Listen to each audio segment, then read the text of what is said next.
Well, that's a big help. The air, I'm like, drinking this hot chocolate, I'm like, oh my gosh. Bless her heart. Okay, so was this helpful? Yeah. Great. You're going to be talking to a lot of sellers, and a lot of them, they're going to just, what's your price? How much can you buy my house for? Well, tell me about the condition. As soon as you go into the condition, then you go to the price, and then you go to, what's the least that you'd take? What do you need to walk away with in order for this to be a deal? So I use that all the time when I'm talking to people on the phone. At that point, if we're in the same ballpark where I understand this is a property I want to pursue, I'm going to go walk the property. I'm going to go see it. Did you pursue this one? In San Antonio, I didn't, but another guy I have out there did. Because I'm like, I don't even know that market, man. How did it end up in your life? I was looking at San Antonio. Yeah. Plain. Expanding my horizons. All right. So 3-price script.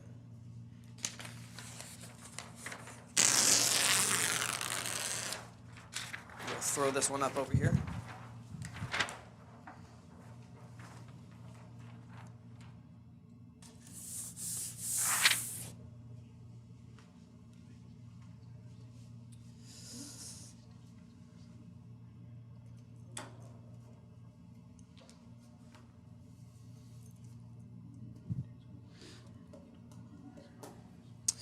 All right.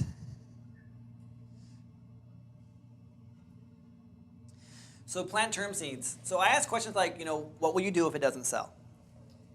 The numbers aren't working for me and where I need to be in order to come out on top and not lose money. Would you be open to? So that's what I did on the property on Jones. That was it. It was all through text with the guy.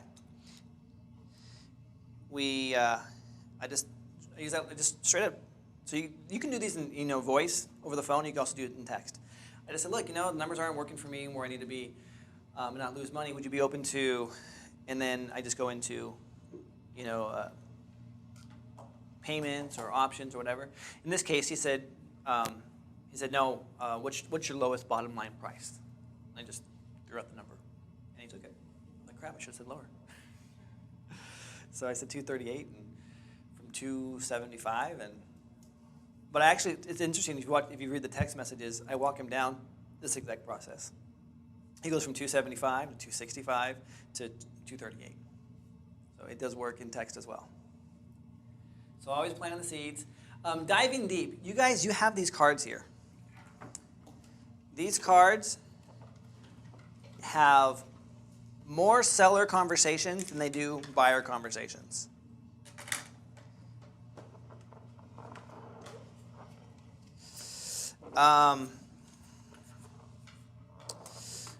Like 5 of hearts. Whoever offers price first loses. You've all heard that in negotiations, right? So if the seller wants you to give them a price first, offer them something really low, like try taking out a dollar bill out of your pocket and say, well, I have $1. Would that work?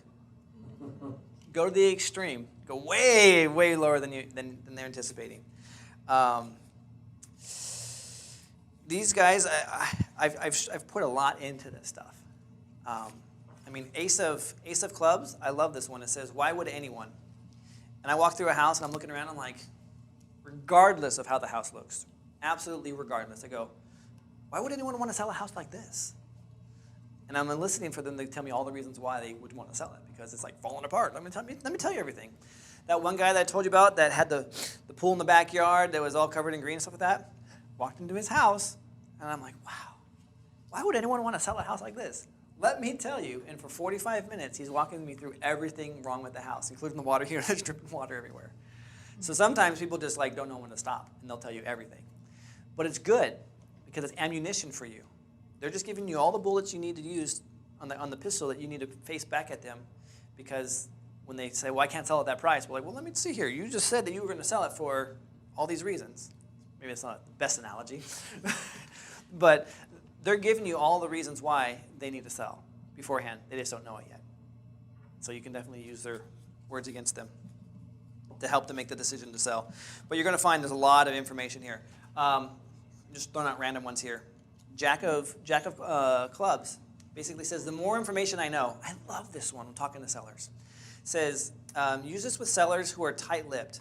And just basically I say, I'm going to be asking you some questions about your situation in the property. The more information I know, the better I am the more information I know about your property, the better offer I'm able to give you. So all of a sudden now they're like, oh, okay, well here, let me just tell you everything about the property. So dive deep, guys. Practice with these, whether you're with yourself or friends or family. Play poker with them. I don't care. You're going to get great value out of them. Practice them as you use them, because you're going to find in the conversations that they're going to come up, situations are going to come up that you're going to say, oh, I got a solution to that. And you want to be prepared. So this is my confidence. It's definitely going to give you confidence.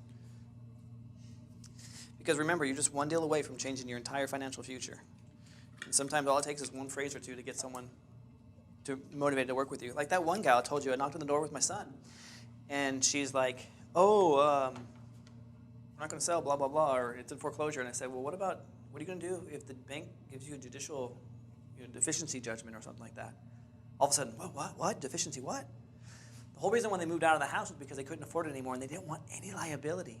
They didn't want anything to come back on them, so that's why they moved out and hid. And then I found them. And if I could find them, who else could find them? And that was all it took. And so I changed the tides for me. One of my deals, they were sort of in the same boat. They had already moved out of the property and were living 2 towns away. And just, she wouldn't mind selling, but wasn't really motivated to move right now. And so I asked them about the tax consequences, if they, were concerned about that at all. Yeah. She's like, okay, when can you come over? And you got the deal, right? Yeah. Awesome, man. Yeah. See? So determine your exit. So you really can't determine your exit until you've done your research and you've seen the property. So you truly need to see the property, do some research.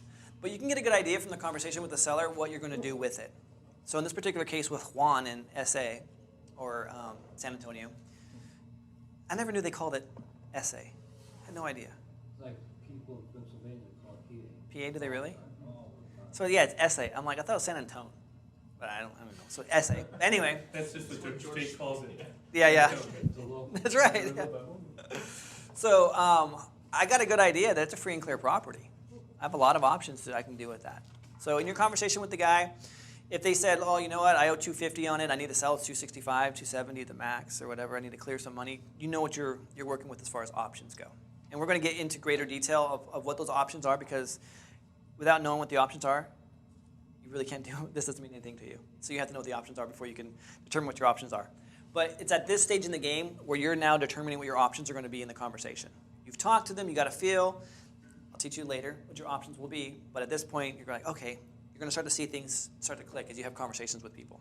I've got a question that's kind of related just in terms of your time. Yeah. So do you time block and say, I'm going to prospect leads this much time, and then I'm going to just handle calls as they come?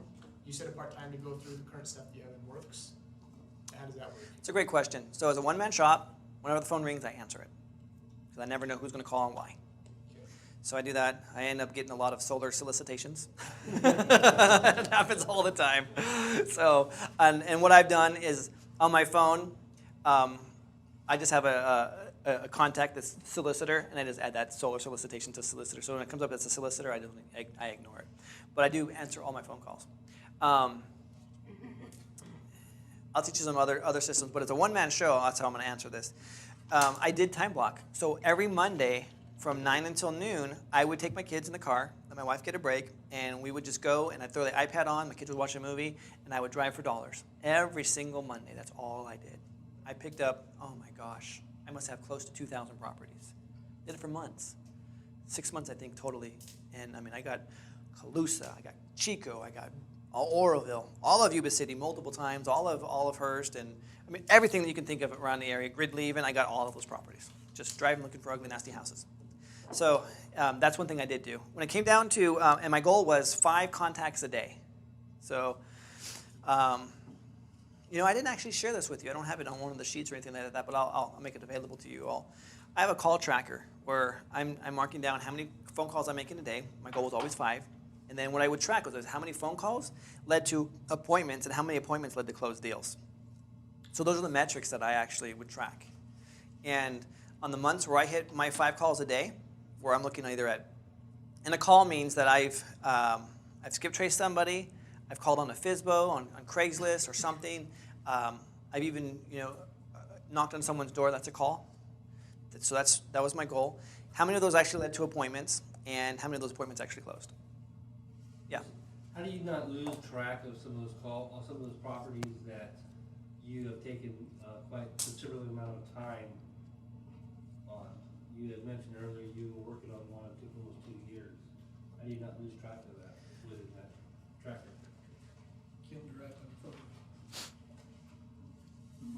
Siri, set in a reminder to call Ian Reagan June 4th about his property on Brown Avenue. Okay, I'll remind you. It's done. So Monday, Won't tell you what to do, right? Monday I'll get a reminder to call Ian on about his property. And I just forget it. When I'm going to show you my follow-up systems, Okay. but that's a lot of it's right there. As I'm leaving the property, I know when I'm going to call the person back, and I put it in my phone. So how did those metrics work out for you? You're making 5 calls a day, converting to appointments, converting to closures. It's a great question. I should actually bring my trackers in. But I was averaging for every appointment, for every 10 calls or so would be 1 appointment. And every 2 to 3, like 2.5 appointments would lead to a sale, a deal. Yeah. Because I'm following the system, though. I'm finding what their motivation is, their pricing. So sometimes I'm like, they're so far out of whack. And we're going to get to this, where I'm going to discuss your options, what these options are as far as, is it just a complete walk away? Is it a retail option? Stuff like that. But you'll start to see things come together. It's a great question. I got so busy in making 5 calls a day, and sometimes I never even hit that goal. Like some weeks I would hit 25, and then other weeks I have like 7. Because what happens is, it's amazing, when you work, you get busy. Phone calls are coming in, you start driving around. I'll tell you this, do not set the metric to hit 5. Your goal is not 5 calls a day for an entire month. Your goal is to make money. So mine was a minimum of 5 calls a day to get the appointment. Once I had the appointment, man, forget my calls. I'm making money this way. But when I had no appointments, I'm making phone calls. So that's the whole point was to get to the appointment so that I could close that deal. Does that make sense? So yeah, so a lot of months, I might have started heavy on my phone calls, but I got a deal in between there. And so I'll tell you this though, my cycle from start to finish, it's about a 60-day cycle. I'll identify the property, work out when I'm going to see the property, and then from there, if I'm going to close. Very few times where I've actually closed everything in actually that's not true, I just closed one recently. It was 7 days start to finish. Yeah. So it does happen sometimes very fast. Other times it's like, from first contact to check, about 60 days, 45 to 60 days. Oh, to check, actually.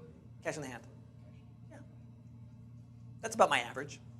So for every 10 people you talk to, you book about 1 appointment? Yeah. I used to go on every appointment. That was my rule. If they talked to me and let me in the door, I'd go. I got tired of doing that real fast. Because as you realize more and more of what's going to sell and what's not going to sell, and I'm in a smaller geographical area, so it wasn't a big deal to go 2 blocks down the road or whatever, or half a mile. As you're like in Sacramento and you're going from who knows, man, from Watt to Florin Avenue, that's a drive and a half. So, or Orangevale over to Natomas or something. It's just it's not fun. So I would qualify my people on the phone just to see where they're at, and I'd qualify them by just doing the script. What's the condition of the property? What's your asking price? What's the lease you take? What do you actually need? Because and I was originally told that every appointment counts, and every appointment you can use your charm and negotiate them and just sweet talk them over into doing a deal. No, numbers have to make sense.